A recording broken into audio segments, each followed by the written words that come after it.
wadahadallada u dhaxeeya midowga Yurub iyo UK ayaa ku jira maalmahoodii ugu dambeeyay laakiin kala duwanaanshaha asaasiga ayaa weli taagan.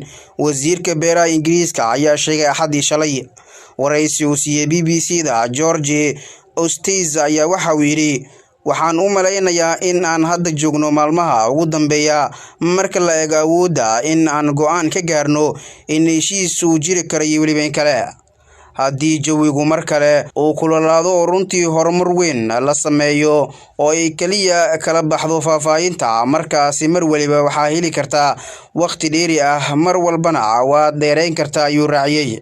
laakiin waxaan u maleynayaa inaynan xallin karin kala duwanaanshahan asaasiga ah waa inaan mowqif qaadanaa maalmaha soo socda.